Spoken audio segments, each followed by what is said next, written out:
mensagens. Hoje, jornada dupla, hoje de manhã tivemos já a oportunidade de estudar a palavra de Deus na Escola Bíblica Dominical, e o pastor Rudy e eu temos revezado, mas eu falei para ele, não, hoje eu quero terminar nosso estudo em 3 João, e eu convido você a abrir a sua Bíblia para lá, se você ainda não abriu.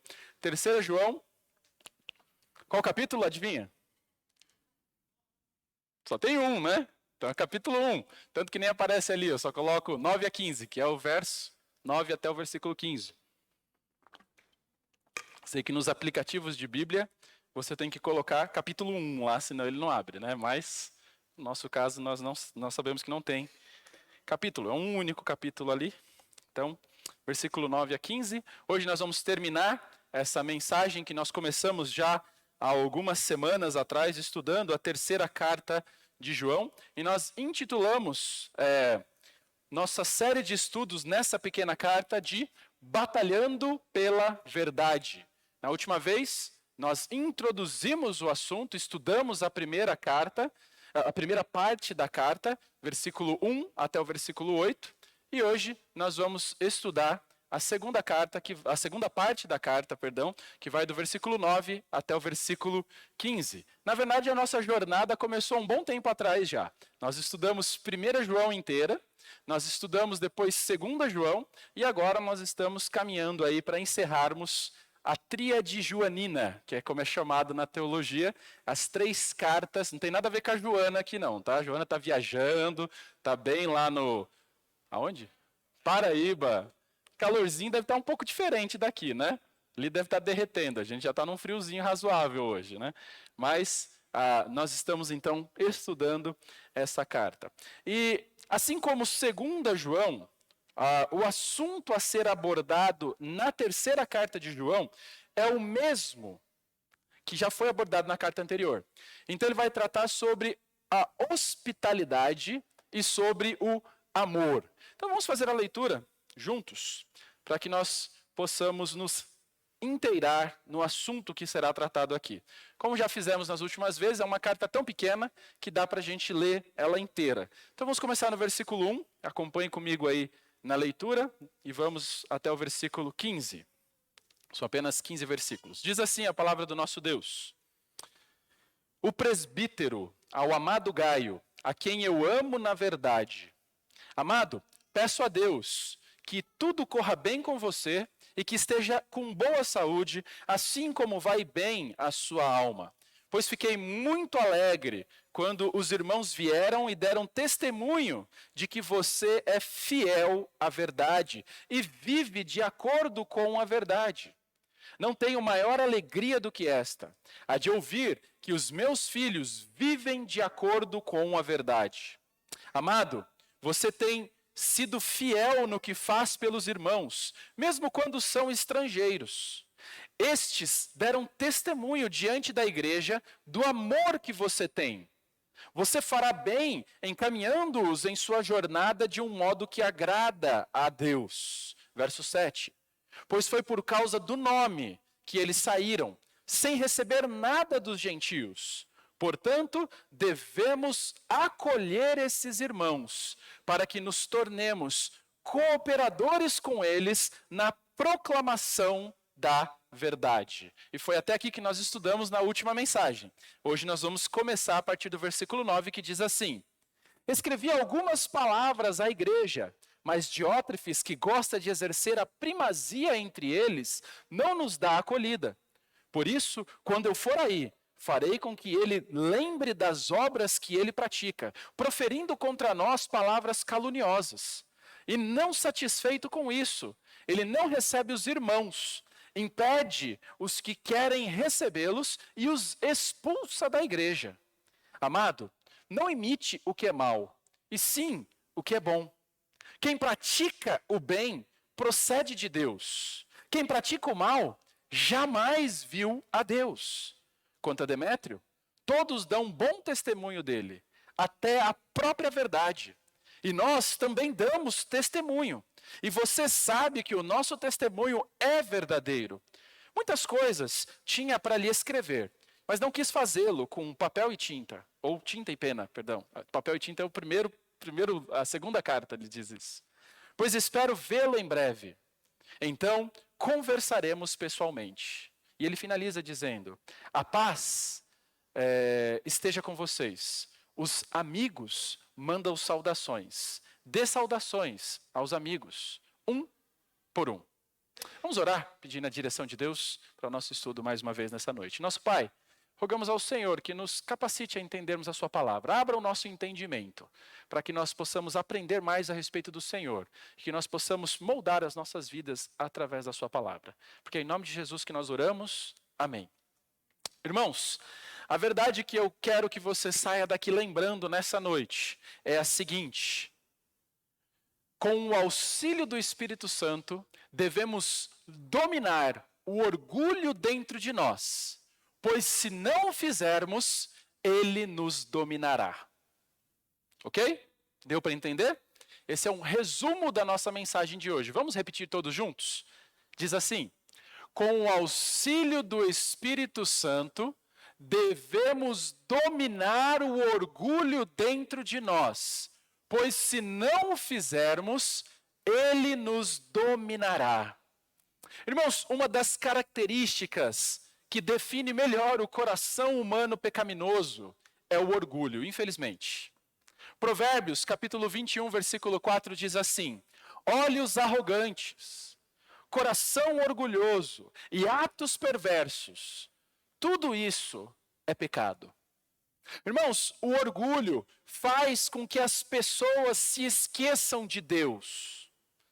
Deuteronômio capítulo 8, versículo 14 diz assim: não se tornem orgulhosos e não se esqueçam do Senhor, seu Deus, que os libertou da escravidão na terra do Egito. Irmãos, o orgulho faz com que as pessoas sejam infiéis a Deus. 2 Crônicas capítulo 26, versículo 16 diz assim: quando Uzias se tornou poderoso, também se encheu de orgulho, o que o levou à ruína. Pecou contra o Senhor seu Deus, ao entrar no santuário do templo do Senhor, para queimar incenso no altar do incenso. O orgulho, irmãos, faz com que as pessoas sejam ingratas para com Deus. 2 Crônicas, capítulo 32, versículo 24 e 25, nos mostra isso, quando diz assim: por esse tempo, Ezequias ficou doente e estava para morrer. Orou ao Senhor, que respondeu a sua oração e lhe deu um sinal miraculoso. Ezequias, porém, não correspondeu como devia à bondade com que foi tratado. E se tornou o quê? Orgulhoso.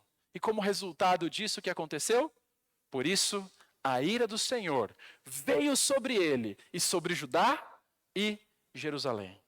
Irmãos, o orgulho faz com que as pessoas se tornem uma abominação para Deus. Provérbios 16, 5 diz: os orgulhosos são detestáveis para o Senhor, certamente serão castigados. Irmãos, foi por orgulho que o pecado entrou no universo. Quando Satanás, ele procurou se exaltar acima de Deus. Da mesma forma, irmãos, como aconteceu com Satanás, o orgulho leva as pessoas à autoexaltação. Sempre houve pessoas orgulhosas, pessoas egoístas, pessoas que se autopromoveram. A Bíblia registra inúmeros exemplos de pessoas que cederam ao pecado do orgulho, ao pecado da autopromoção. Hebreus, capítulo 11, nós temos a galeria dos heróis da fé, conhecem, né? Agora, eu quero apresentar para você a galeria da vergonha. Ou seja, a galeria dos orgulhosos registrado nas Escrituras.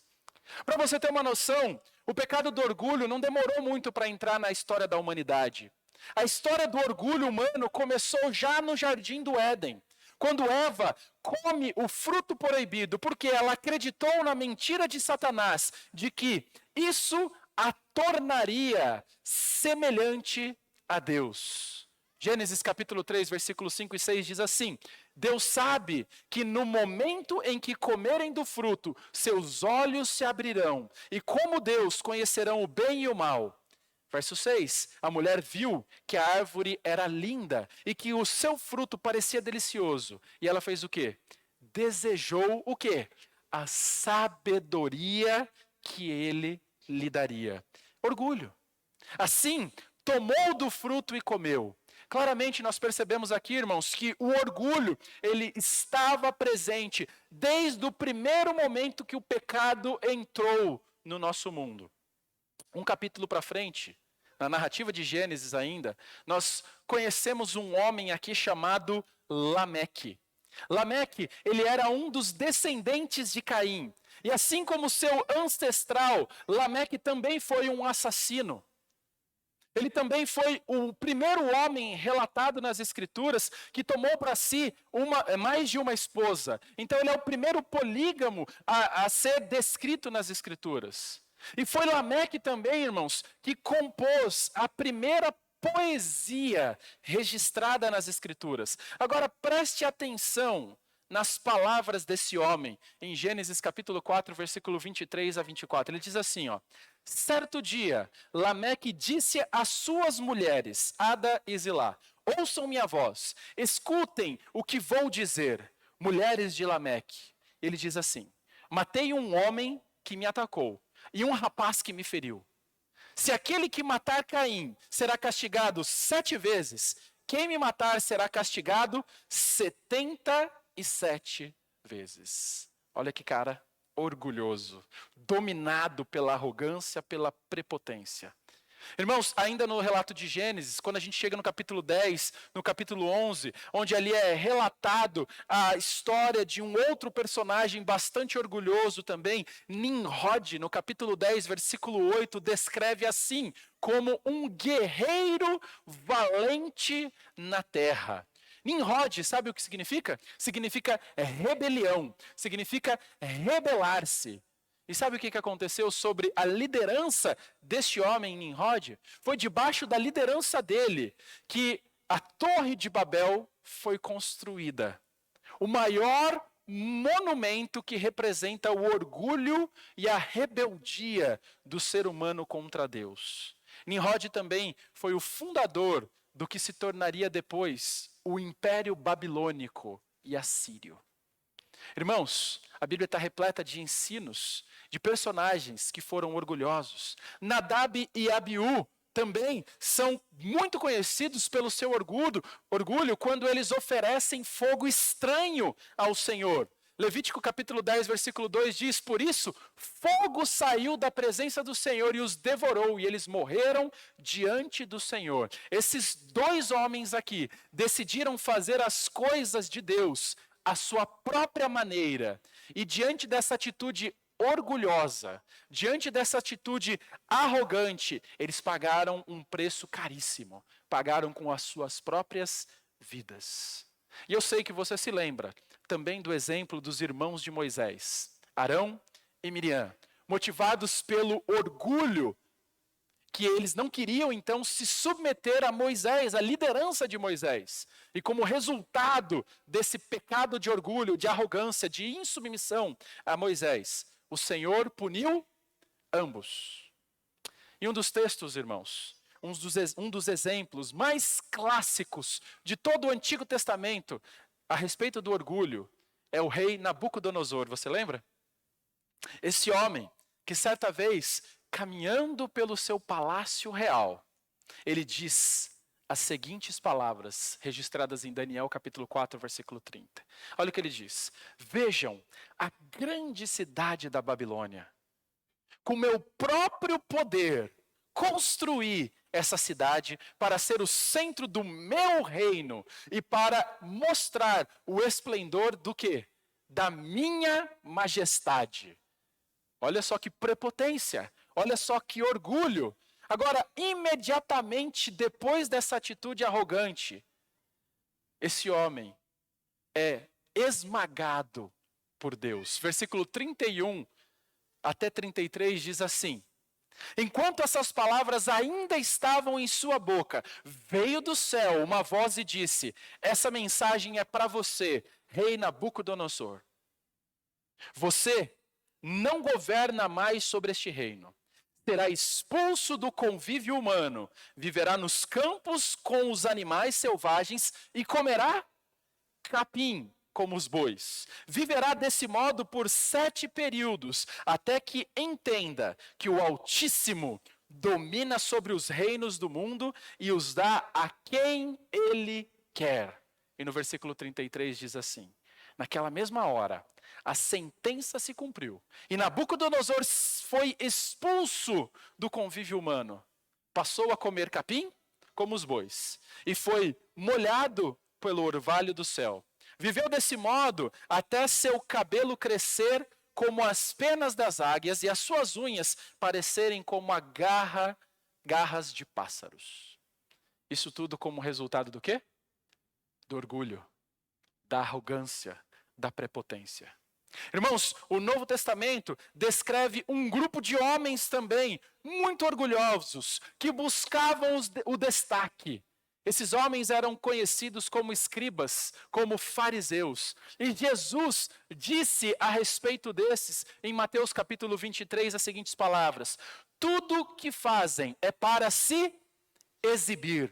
Usam nos braços filactérios. Sabe o que eram filactérios? Eram pequenas caixas onde continham ali versículos a respeito da lei de Moisés. Mas sabe como eram os filactérios desses homens? Os judeus muitas vezes usavam esses acessórios. Mas olha o que diz a respeito dos filactérios deles. Eram mais largos que o de costume, para chamar atenção, para mostrar que eles estavam lá usando esses filactérios. Também vestem mantos com franjas mais longas, gostam de sentar-se à cabeceira da mesa, nos banquetes e de ocupar os lugares de honra nas sinagogas. Verso 7, gostam de receber saudações respeitosas enquanto andam pelas praças e de ser chamados Rabi. Rabi, em aramaico, significa mestre. Significa um professor de grande respeito. Esses homens eram conhecidos e foram acusados por Jesus aqui nesse texto de grande orgulho, de grande arrogância. Irmãos, o orgulho esteve presente até mesmo entre os discípulos de Jesus. Quando a gente olha em Mateus capítulo 20, nós lemos o seguinte. Mateus capítulo 20, nós lemos o seguinte: então, a mãe dos filhos de Zebedeu veio a Jesus com seus filhos. Ela se ajoelhou diante dele, a fim de lhe pedir um favor. O que você quer? Perguntou ele. Ela respondeu: por favor, permita que no seu reino meus 2 filhos se sentem em lugares de honra ao seu lado, um à sua direita e outro à sua esquerda. O que Tiago e João aqui queriam, irmãos? Era a mãe dele que estava ali. João é o que está escrevendo essas palavras. Nós vemos aqui a mãe de Tiago e João, eles queriam usar a mãe deles como influência para Jesus lhes dar posições de destaque no reino. Eles estavam querendo ser o quê? Poderosos. Isso era o quê? Orgulho. Isso era o quê? Arrogância. Mas ao invés, irmãos, de atender o pedido, Jesus aproveitou a oportunidade para instruir os seus discípulos sobre a importância da humildade. Olha o que ele diz no versículo 25. Ele fala assim, ó: então Jesus os reuniu e disse: vocês sabem que os governantes deste mundo têm poder sobre o povo, e que os oficiais exercem sua autoridade sobre os súditos. Entre vocês, porém, será o quê?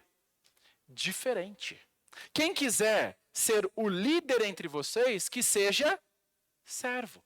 E quem quiser ser o primeiro entre vocês, que se torne escravo.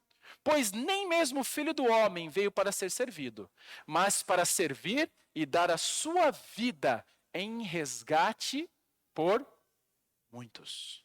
É essa a finalidade de Jesus ter vindo. Nós vemos aqui os discípulos demonstrando sua arrogância. E nós temos como efeito disso Jesus aproveitando esse momento para ensiná-los a respeito da humildade. Irmãos, aqui em sua terceira carta, o apóstolo João, ele apresenta para nós mais um exemplo de homem que entraria nessa longa galeria da vergonha de homens orgulhosos, homens que demonstraram buscar o destaque, que queriam ter a primazia. E quando você olha para o texto bíblico aqui em 3 João, você percebe que há uma mudança de tom bastante abrupta entre o versículo 8 e o versículo 9. O versículo 9 marca uma mudança de assunto repentino. Os primeiros 8 versos se concentram no elogio de Gaio. Por quê? Porque ele demonstrou amor e cuidado aos pregadores e missionários que iam até a sua igreja. Mas a partir do versículo 9, o tom é exatamente o oposto. Por quê? Porque João vai repreender agora severamente um homem chamado Diótrefes. Por quê? Porque ele se recusou a demonstrar hospitalidade aos pregadores do evangelho. Agora, não somente isso, ele também não permitia que outros na igreja demonstrassem hospitalidade. E diante disso, irmãos, o apóstolo João, ele expõe toda essa ambição desse homem. Ele expõe todo o orgulho de Diótrefes e todas as suas atitudes pecaminosas, e depois ele apresenta um outro nome. Quem é? Demétrio. Demétrio é um exemplo positivo, ou seja, alguém que é alguém para ser imitado. E essa carta, irmãos, gira em torno desses 3 indivíduos, 3 personagens principais, 3 indivíduos, e vai mostrar para nós a sua relação entre verdade e amor. E crianças e adolescentes, essa é a tese que vocês têm que colocar aí no seu esboço, tá ok? 3 personagens principais e a sua relação com verdade e amor. E quais são os pontos que você vai colocar na mensagem? Não vai ser sempre facinho assim não, tá? Não vou sempre dar de mão beijada assim não. Mas quais são? Qual é a estrutura do nosso estudo de hoje? Primeiro, a mensagem, o esboço apresenta para nós esse personagem, Gaio. Nós estamos usando esses 3 personagens descritos na carta como um modelo para nós esboçarmos o estudo aqui. Então, primeiro, nós já vimos Gaio, que é o amado. Lembra que aqui a gente tem aquela tramazinha, né? Eu falei para vocês, parece até início de filme, onde você tem a apresentação dos personagens e o que cada um é naquele drama. Aqui nós temos o primeiro, Gaio, o amado. Depois, nós temos Diótrefes, o ditador. E, finalmente, Demétrio, o exemplo. E nós estamos usando esses 3 indivíduos como um esboço para o nosso estudo. Na última vez, nós já estudamos Gaio. Hoje, eu quero apresentar para vocês o segundo personagem na nossa trama, no nosso drama de igreja local, que tem problema, faz parte. Onde nós temos pecadores, nós temos problemas. E aqui, nós vemos, então, Diótrefes, o ditador. Olha o que ele diz no versículo 9. Acompanhe comigo a leitura do verso 9. E observe como João destaca a ambição de Diótrefes. No verso 9 ele diz assim: escrevi algumas palavras à igreja, mas Diótrefes, que gosta de exercer a primazia entre eles, não nos dá acolhida. Irmãos, o contraste entre Gaio e Diótrefes é impressionante aqui para nós. Os 2 são completamente diferentes na personalidade, nas ações, na conduta.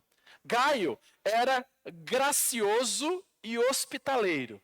Diótrefes era, desculpe, pastor Rude, mas rude e inóspito. Gaio era humilde, amava a verdade e a todos os irmãos. Mas Diótrefes, ele se afastou da verdade e amou a si mesmo, ameaçando a todos que questionassem a sua autoridade autoproclamada. Ele se autoproclamou líder ali. Isso nos ensina, irmãos, que nós nunca podemos rotular uma igreja pelo comportamento de uma pessoa. Porque se nós olhássemos para essa igreja a qual João está escrevendo, ele poderia rotulá-la e dizer que essa igreja está muito problemática. Por quê? igrejas são compostas de pessoas, cada pessoa com a sua realidade, com o seu problema, com a sua dificuldade. É impressionante, irmãos. Mas eu, como pastor, muitas vezes recebo feedback de várias pessoas no mesmo dia antagônicos. Por exemplo, já aconteceu pessoas falarem: pastor, olha, eu não estou aguentando não, a igreja está muito ruim, ninguém ama ninguém naquela igreja. E no mesmo dia alguém chegar e falar assim: pastor, que bênção a igreja, que demonstração de amor, é uma igreja tão amorosa. Como pode isso, né? São perspectivas diferentes, depende de qual é a maneira com que você teve contato e com quem você teve contato, a sua experiência pode ser diferente. O que nós percebemos aqui, irmãos, e é uma instrução muito importante para nós aprendermos para a vida: nunca rotule a igreja local baseado na experiência que você teve com uma pessoa individual. Você precisa se relacionar com a igreja como um todo, irmãos. Logo nós percebemos, irmãos, que a diferença ou as diferenças entre Gaio e Diótrefes não eram doutrinárias. Eram diferenças comportamentais. João, na sua carta, em nenhum momento ele repreende Diótrefes por heresias, mas ele repreende Diótrefes por arrogância. E nós descobrimos no início do versículo 9 que João havia escrevi algumas palavras à igreja. Nós percebemos ali no início do versículo 9 que João já havia escrito uma carta para aqueles irmãos, mas que nunca chegou até a igreja. Muito provavelmente porque Diótrefes arquivou no arquivo circular, sabe? O lixo. Ele pegou aquela carta, interceptou aquela carta e a destruiu. Nós não temos maiores informações sobre o conteúdo dessa carta que João havia enviado. A descrição que João faz de Diótrefes no final do versículo 9, irmãos, descreve para nós o coração do problema naquela igreja. Olha o que ele diz: mas Diótrefes, que gosta de exercer a primazia entre eles, não nos dá acolhida. Sabe, a palavra ali, gosta de exercer a primazia, significa literalmente que esse homem, ele amava ser o primeiro. Sabe? Aquele que gosta de aparecer, era esse homem. Descreve aqui uma pessoa egoísta. E interessante, irmãos, é que o tempo verbal usado por João aqui indica que isso não era um escorregão que ele teve numa situação específica, mas mostra para nós que era um comportamento padrão e recorrente na vida de Diótrefes. Agora, a palavra primazia aparece somente 2 vezes em todo o Novo Testamento. Uma vez aqui, e outra vez só em Colossenses capítulo 1, versículo 18, onde refere-se a Jesus, dizendo que Jesus tem a primazia sobre todas as coisas. Então, esse homem aqui, o que João faz, e faz intencionalmente, é colocar como se esse homem quisesse na igreja exercer a função de Jesus. Ele queria se colocar na posição de líder, rejeitando qualquer pessoa que o questionasse, qualquer pessoa que ameaçasse a sua liderança. Ele prontamente rechaçava essas pessoas e ele controlava e manipulava cada uma delas. E isso é demonstrado aqui na carta, quando esse homem não queria dar acolhida para viajantes. Diótrefes, quando ele faz isso, ele está usurpando o lugar de Jesus na igreja. E sabe, irmãos, não é um bom lugar para você querer estar, no lugar de Jesus. O nome Diótrefes significa filho de Zeus, ou alimentado por Zeus. Era um nome, lembra que Gaio era um nome bastante comum. O nome Diótrefes era um nome bastante incomum, diferente de Gaio. Alguns comentaristas até apontam, irmãos, que provavelmente esse nome era um nome exclusivo para famílias de nobre nascimento. É bem provável que Diótrefes pudesse ser alguém com uma família rica, mimadinho, acostumado a girar tudo ao redor dele. Não que seja uma realidade padrão, mas que muitas vezes é isso que acontece. Nós vemos aqui, talvez essa seja a razão. Agora, não importa como ele foi criado ou deixou de ser criado, ele é responsável pelas ações dele. Ele é responsável pelo comportamento dele. O fato de Diótrefes não aceitar o que João disse demonstra o quão arrogante ele era, o quão prepotente ele era, o desejo que ele tem pelo poder, o desejo que esse homem tem pela glória própria, leva Diótrefes a rejeitar o apóstolo João, que chega com a autoridade de Cristo para repreendê-lo. Diótrefes, ele era culpado, irmãos, de um terrível orgulho espiritual. A atitude dele de hipocrisia exigia que todos o servissem, que todos se submetessem a ele. Mas ele mesmo não queria servir ninguém. Ele mesmo não queria se submeter a ninguém. Essa atitude, irmãos, é completamente diferente de um modelo de liderança servidora, que é a liderança apresentada no Novo Testamento. Nosso Senhor Jesus é o maior exemplo de liderança. E quando nós olhamos nas Escrituras, nós percebemos que as instruções que são dadas para aqueles que lideram são completamente diferentes da postura que Diótrefes estava seguindo na igreja. Por exemplo, em Mateus capítulo 20, versículo 25 a 28, diz assim: Jesus os chamou e disse: vocês sabem que os governantes das nações as dominam, e as pessoas importantes exercem poder sobre elas. Não será assim entre vocês. Pelo contrário, quem quiser tornar-se importante entre vocês, deverá ser servo. E ele diz no versículo 27, e quem quiser ser o primeiro, deverá ser o quê? O escravo. Como o Filho do Homem, que não veio para ser servido, mas para servir e dar a sua vida em resgate por muitos. Nós já lemos esse versículo, e é esse o modelo de liderança. Agora, observa a postura de liderança do apóstolo Paulo, por exemplo, em 2 Coríntios capítulo 4, versículo 5. Olha o que ele diz: pois não nos pregamos a nós mesmos, mas a quem? Jesus Cristo, o Senhor, e a nós como o quê? Escravos de vocês, por amor de Jesus. Completamente diferente da atitude de Diótrefes. Paulo se colocava como escravo, como servo de Jesus e servo das pessoas a quem ele servia. Agora, observa a instrução de Pedro aos pastores, quando ele diz em 1 Pedro 5,3, aqui se dirigindo a pastores, ele diz assim: não hajam como dominadores dos que lhes foram confiados. O pastor não deve ser aquele que desce a lenha só. A gente costuma dizer, né? O pastor, ele deve apacentar o rebanho, não sentar a pá, né? Muitas vezes, o ministério pastoral, em muitos contextos, se resume em sentar a pá. Não se resume em ser servo, em ser exemplo de servo. E ele fala, não hajam como dominadores, mas como exemplo para o rebanho. Agora eu pergunto para você, irmãos, por que você acha que a Bíblia tem tantos alertas quanto à maneira como os líderes devem se portar na liderança da igreja? Por que você acha que a Bíblia tem tantos alertas contra isso? Porque, infelizmente, irmãos, abusos de autoridade por parte de líderes da igreja são muito comuns. O pecador, ele é facilmente seduzido pelo poder.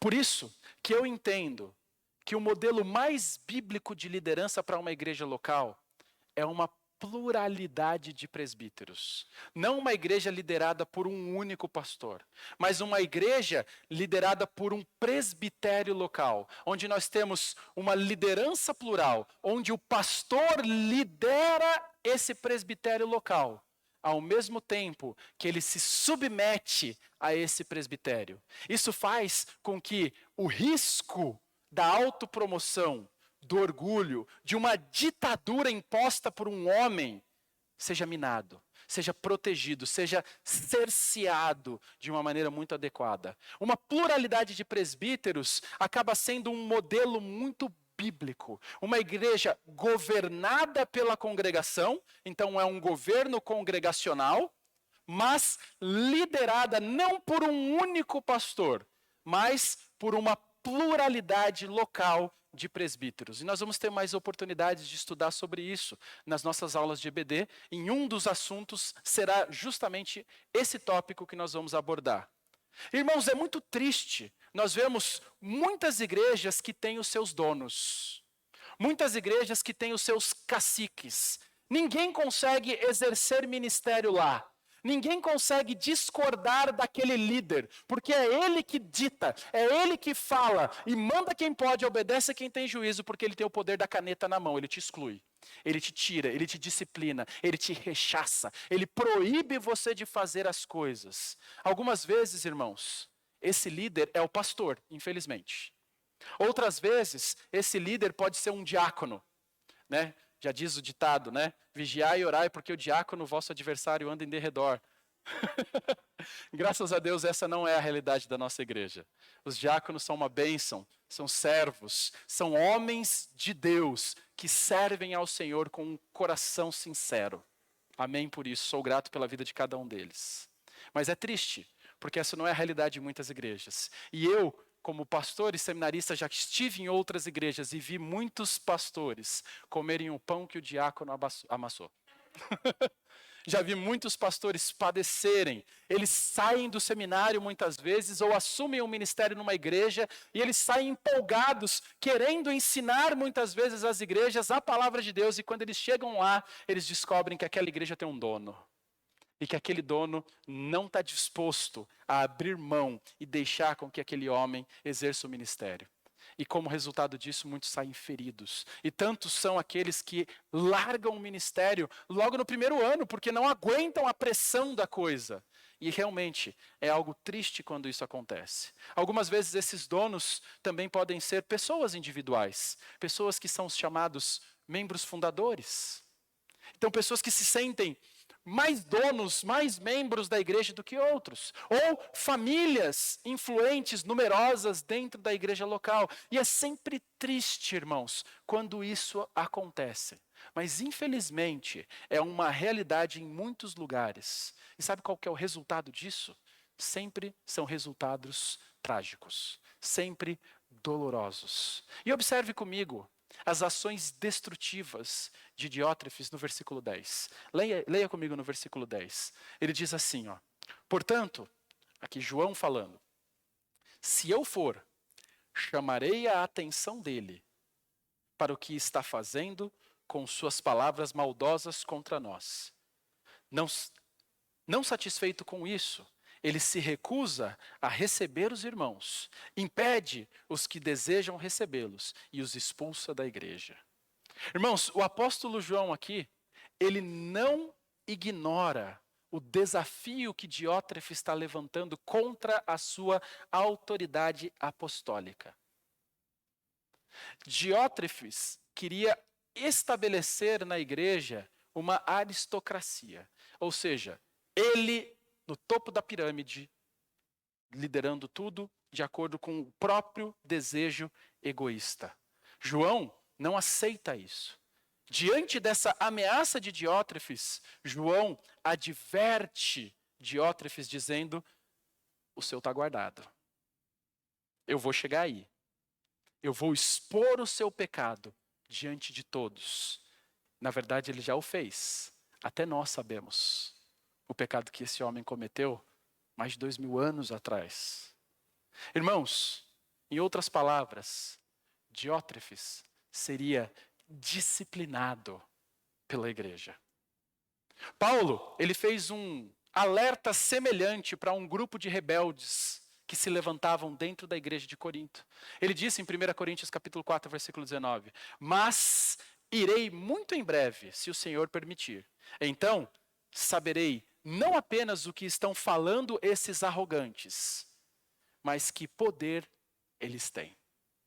O que Paulo está dizendo é o seguinte: aí na igreja tem muita gente atacando o meu ministério, atacando a minha autoridade apostólica, me colocando como um apóstolo de segunda categoria, porque eu sou um nascido fora de tempo, lembra disso? E ele fala: não, mas espera, eu estou chegando. E quando eu chegar, eu vou falar olho no olho com esses arrogantes. Porque geralmente eles são leões pelas costas, mas gatinhos mansos diante da confrontação. E em seguida, irmãos, dessa carta aqui, na sua segunda carta, olha o que Paulo diz em 2 Coríntios, agora capítulo 13, versículo 1 e 2. Esta é a terceira vez que irei visitá-los. Os fatos a respeito de cada caso devem ser confirmados pelo depoimento de 2 ou 3 testemunhas. Em minha segunda visita já adverti aqueles que estavam em pecado.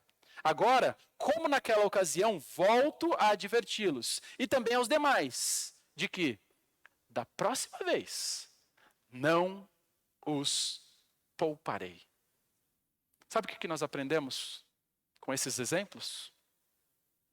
A igreja deve ser firme e confrontar os rebeldes. Aqueles que querem instalar uma ditadura pessoal na igreja devem ser confrontados pela igreja local. A igreja não pode deixar com que um homem assuma a figura ditatorial, onde tudo tem que ser ele, se não for ele, não vai. A igreja não pode deixar, a igreja não pode se submeter a esse tipo de homem. E se nós não agirmos assim, irmãos, se nós não confrontarmos pessoas que se sintam donos da igreja local, o preço que a igreja irá pagar será altíssimo. Essa igreja, a igreja não pode ser intimidada. A igreja, ela não pode ser omissa. A igreja precisa confrontar. Ela precisa chamar os seus diótrefes de canto, chamá-los ao arrependimento. Mas se esse arrependimento não vier, a igreja precisa expulsar essas pessoas do meio delas. Porque se isso não ocorrer, até todo o trabalho que foi investido naquela igreja local pode ir pelo ralo. E não são poucas as igrejas que acontecem isso. Todo o trabalho se vai. Por quê? Porque nós temos um que gosta de ter a primazia. Agora no versículo 10, irmãos, João faz 4 acusações contra Diótrefes. Olha lá no versículo 10, 4 acusações contra Diótrefes. A primeira acusação que ele faz é que Diótrefes ele era culpado de difamação. Olha o que diz no versículo 10. Olha o que eles estavam fazendo. Portanto, se eu for, chamarei a atenção dele para o que está fazendo com o quê? Com suas palavras maldosas contra nós. O termo que aparece aqui no versículo 10, palavras maldosas, tem a mesma raiz da palavra grega fofoca. Sabe o que Diótrefes estava fazendo, irmãos? Ele viu João como uma ameaça ao seu poder. Ele viu João como uma ameaça ao domínio que ele tinha e exercia naquela igreja. Por isso, o que ele fez? Atacou João covardemente. Como? Com acusações maldosas, falsas, caluniosas, bem parecido com os ataques que o apóstolo Paulo sofreu também de falsos mestres na igreja de Corinto. Irmãos, esse geralmente é o modus operandi daqueles que buscam dominar sobre os outros, que buscam impor a sua ditadura pessoal sobre outras pessoas. Eles buscam ganhar a confiança das pessoas, não pela conduta exemplar e um caráter piedoso, mas eles querem subir a própria reputação, destruindo a reputação dos outros. É isso que esse homem está fazendo. Ele está destruindo, minando a reputação de João para se autopromover. E João deixa isso claro, que eles estavam fazendo essas falsas acusações. Essa é a primeira acusação que João faz contra Diótrefes. A segunda acusação é que Diótrefes se recusou a demonstrar hospitalidade aos pregadores. Continuando no versículo 10, ele fala, não satisfeito com isso, ele se recusa a receber os irmãos. É óbvio que ele ia agir assim. Por quê? Como ele via esses pregadores como uma ameaça ao seu poder, então ele se recusava a receber esses homens na sua igreja local. problema, irmãos, é que hospitalidade, como nós já vimos, é um mandamento claramente ordenado para a igreja nas Escrituras. Então, Diótrefes, ele estava sendo acusado aqui, ele era culpado de desprezar não as palavras e a instrução de João, mas ele estava culpado aqui de desprezar a própria palavra de Deus. Diótrefes está se colocando como um obstáculo para que a obra de Deus, para que os propósitos do Senhor para com a sua igreja progrida. E esse não é um bom lugar para você estar. Se você se coloca na frente de Deus para impedir que a obra de Deus progrida, Deus passa por cima de você. Porque a obra dele, nem as portas do inferno podem deter. Quem você pensa que é, pobre Diótrefes? Você acha que você vai ser capaz de impedir a obra do Senhor de progredir? Ninguém é capaz. Porque quando você se coloca como essa pessoa, você se torna objeto da ira de Deus. Terceira acusação que nós vemos aqui, Diótrefes era culpado de abuso de poder. Versículo 10 ele continua dizendo assim, ó. Ele se recusa a receber os irmãos, e o que mais ele fazia? Impede os que desejam recebê-los. Mais uma vez, um comportamento típico de um ditador. Ele não simplesmente deixa de fazer, mas ele também impede quem quer fazer. Ele não simplesmente não trabalha, ele não deixa com que quem quer trabalhar. E é assustador, irmãos, mas pessoas com esse tipo de caráter, conforme nós vemos aqui, podem chegar à liderança. Podem chegar até mesmo à liderança da igreja. E é inacreditável como as pessoas podem ser tão dissimuladas para conseguirem aquilo que elas querem. Quarta acusação que nós vemos aqui que João faz contra Diótrefes. Diótrefes era culpado de expulsar injustamente pessoas da igreja. Olha o que ele diz no versículo 10. E os expulsa da igreja. Talvez Gaio tenha sido um desses, sabia?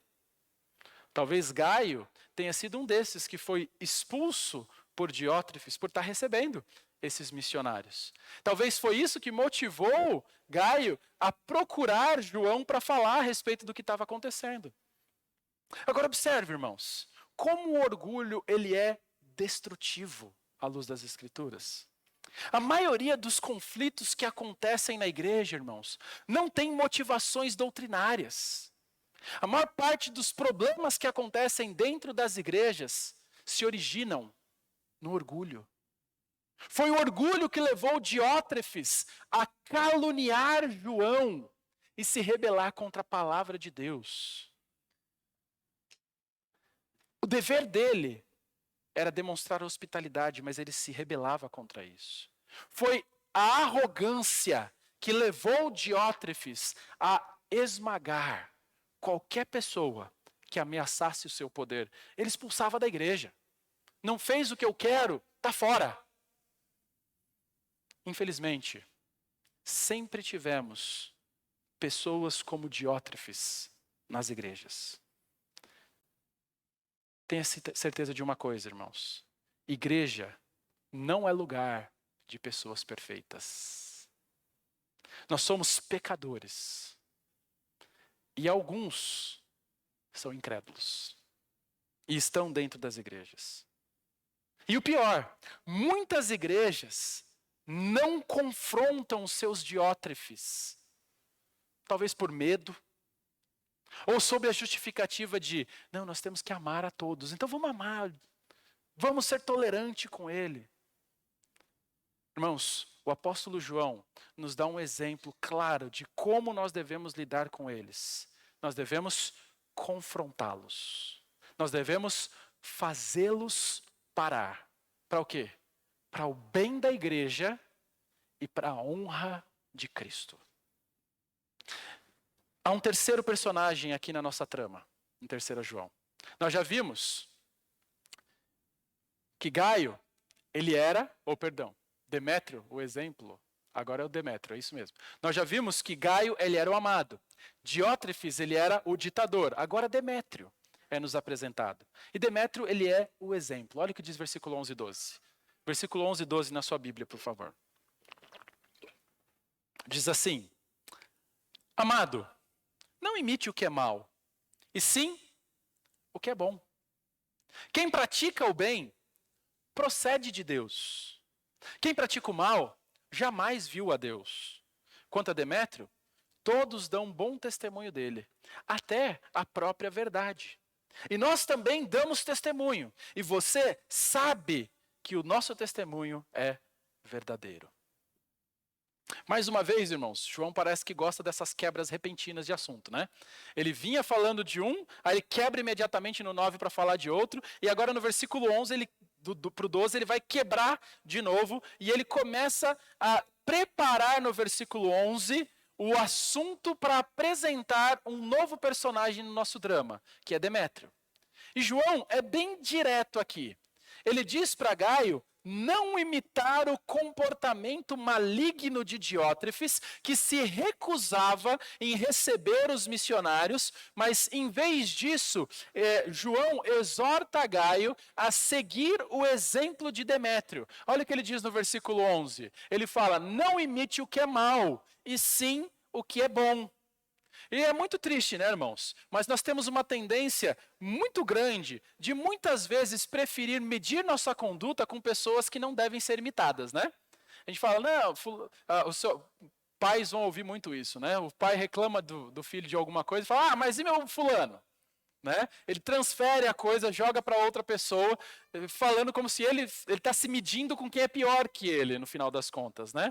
É triste isso, mas muitas vezes nós preferimos medir nossa conduta com pessoas que são inferiores a nós. Ou seja, nos nossos olhos, são piores do que nós. Mas o que nós aprendemos com João aqui, que nós não devemos imitar o que é mal. Às vezes a gente fala assim, pastor, o pastor fica pegando no meu pé porque eu tenho que vir no culto, mas tem gente que... Mas você está se olhando para quem? Você está olhando para quem é mal. Não olha para quem é bom, que tem pessoas que estão se esforçando e chega na quarta-feira, vem domingo de manhã, vem no domingo à noite, está ali, está lutando, está buscando. Agora ele mostra para nós, não imite o que é mal, para de olhar para quem é mau exemplo, mas imite o quê?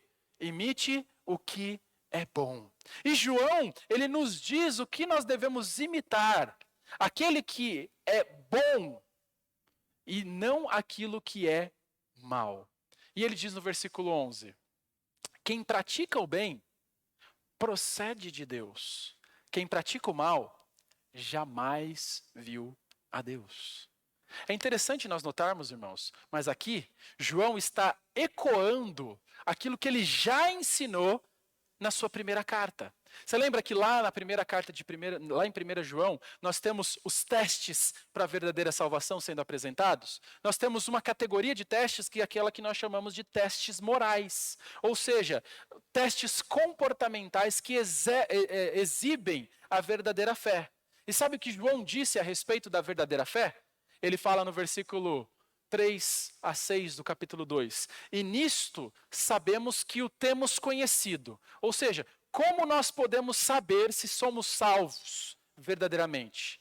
E ele diz, se guardarmos os seus mandamentos. E ele complementa no verso 4. Aquele que diz, eu o conheço, mas não guarda, e guardar aqui é obedecer, esse é o sentido, os seus mandamentos, esse é o quê? Mentiroso. E a palavra, e a verdade, não está nele. Mas quem guarda a sua palavra, nele verdadeiramente tem sido aperfeiçoado o amor de Deus. Nisso sabemos que estamos nele. Quem diz que permanece nele, esse deve também andar assim como ele andou. Irmãos, a Bíblia é clara. Obras não salvam ninguém. Efésios capítulo 2, versículo 8 deixa isso muito claro para nós. Gálatas capítulo 2, versículo 16 deixam isso muito claro para nós. Mas a vida de alguém que conhece a Deus não pode continuar a mesma. Não pode.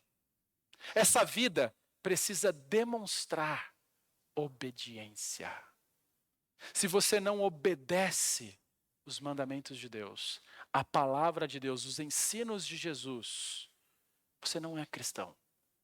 Uma pessoa que se recusa a submeter a sua vida e obedecer à palavra de Deus, ela está demonstrando com seus atos que ela nunca foi salva. Agora a questão aqui é perfeição? Não. A questão é direção. A minha vida não será perfeita em obediência, mas a direção da minha vida vai ser caminhando para a obediência. Pecar será frustrante. Não será um prazer. Eu não sou aquele porquinho que é tirado da lama, a gente lava, passa um perfuminho, coloca um lacinho e você solta. E 30 segundos depois ele faz o quê? Pula na chiqueira de novo. Por que que ele faz isso?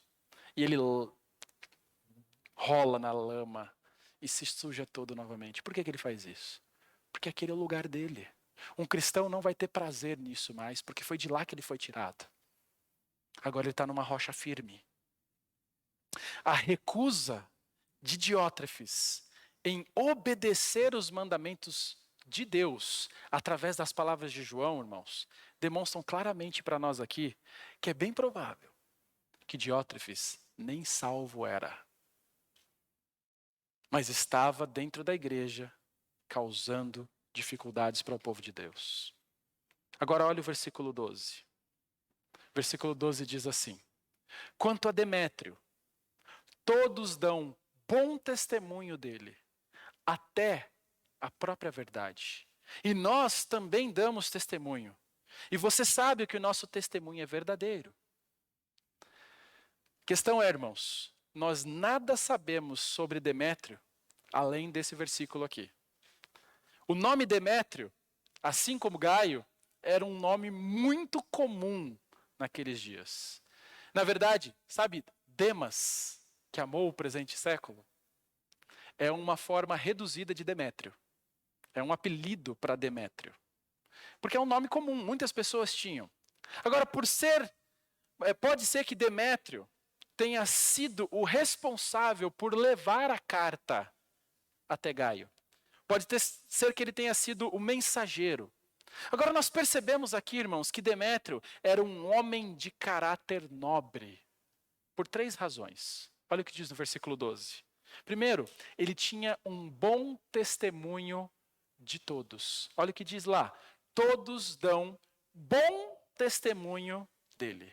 Isso significa que a reputação dele era conhecida entre os crentes daquela região. E todo mundo falava: ali é um servo fiel. Aquele ali é um homem de Deus. Não tinha dúvida com relação a esse aspecto do seu caráter. Segundo, Demétrio, ele estava comprometido em viver a verdade. Olha o que diz versículo 12. Até a própria verdade. E isso mostra para nós o caráter nobre que esse homem tinha. Em terceiro lugar, o próprio João testemunhou. E Gaio sabia que aquilo que João estava dizendo era verdade, que o caráter de Demétrio era nobre. Olha o que ele diz no versículo 12, no final. E nós também damos testemunho. E você sabe que o nosso testemunho é verdadeiro. Irmãos, o exemplo de Demétrio nos ensina que o caráter de uma pessoa pode ser medido por 3 indicadores. Anota aí, jovem que quer casar.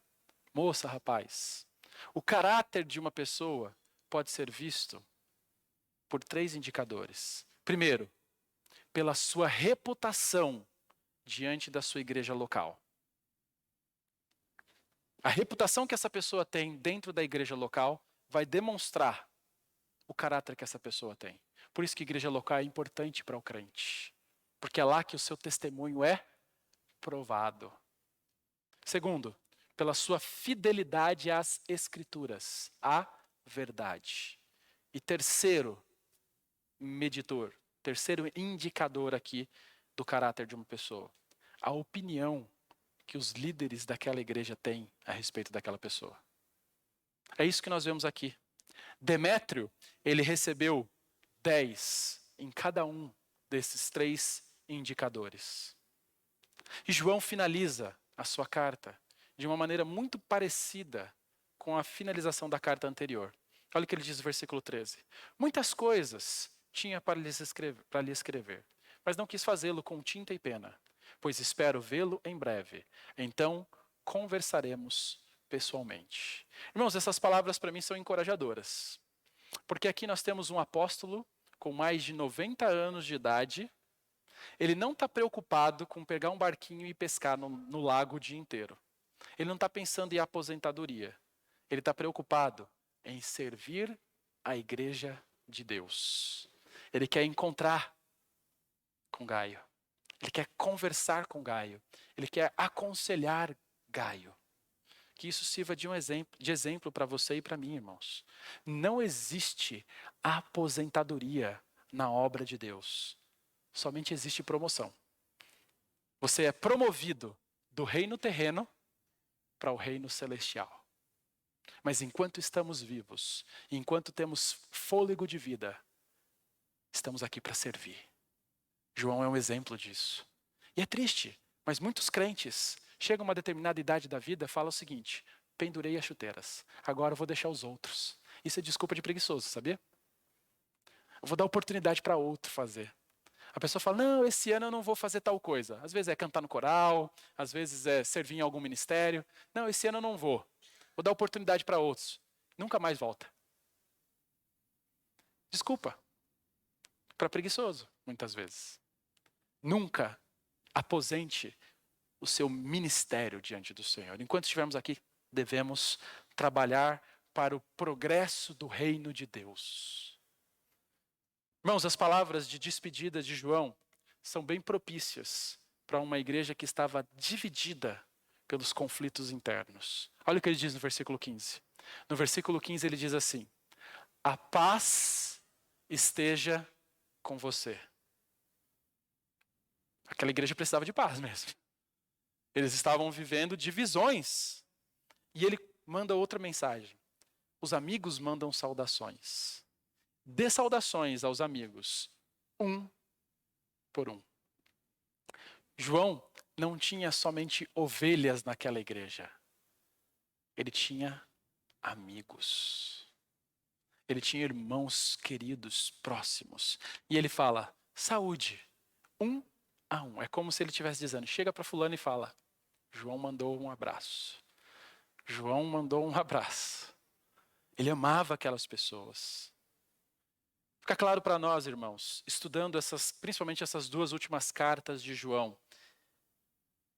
que a verdade, ela é importante dentro da vida da igreja. A verdade, ela recebe destaque aqui nessa carta. E nós poderíamos resumir os ensinos de João na sua 3ª carta em 3 afirmações. A primeira, os crentes devem conhecer, viver e obedecer a verdade. Isso baseado no versículo 3. A segunda, os crentes devem ser hospitaleiros com aqueles que pregam a verdade. Nós vemos isso no versículo 6 até o versículo 8. E finalmente, os crentes devem imitar o exemplo piedoso daqueles que vivem na verdade. Irmãos,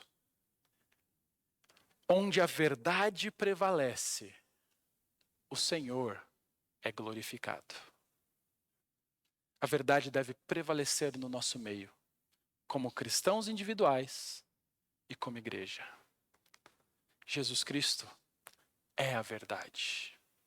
Você pode estar procurando essa verdade em coisas que esse mundo tem a oferecer. Você pode estar procurando em pessoas, mas somente Jesus, ele tem a capacidade de fazer com que essas pessoas aqui, tão pecadoras, tão conflitantes entre si, uma igreja tão problemática, mas João vem com a autoridade de Jesus e dizendo a eles como eles deveriam se comportar. E no final das contas, irmãos, de onde vêm as guerras que há entre vós? Vem da nossa carne. Nós precisamos nos submeter a Jesus. Você precisa se arrepender dos seus pecados. Você precisa clamar a Ele para ser o seu Salvador. Porque o principal relacionamento do ser humano que está quebrado e também motivado pelo orgulho é o relacionamento entre ele e Deus, entre criatura e Criador. Enquanto esse relacionamento não for resolvido, os outros relacionamentos que temos uns com os outros também sofrerão o efeito. O primeiro relacionamento que você tem que restaurar é o relacionamento da criatura com o Criador. E depois disso não significa que automaticamente todos os outros relacionamentos serão resolvidos. Mas você é capacitado a resolver os outros relacionamentos. É isso que a palavra de Deus nos mostra. É isso que nós devemos seguir. Aonde a verdade prevalece, o Senhor é glorificado. Vamos orar? Nosso Deus, agradecemos pela Tua palavra, pela oportunidade que tivemos de abri-la e estudar mais um livro, mais uma vez juntos aqui. Rogamos ao Senhor, ó Deus, que trabalhe no coração da Tua igreja, que nós possamos, ó Deus, entender a importância da verdade entre nós. E que nós possamos, assim como João fez, lidar com pessoas que possam surgir em nosso meio com a intenção de exercer a primazia. Pessoas que querem ser ditadores, que querem tomar conta, que querem ser donos da igreja. Que nós, como cristãos aqui presentes, não permitamos que isso aconteça entre nós.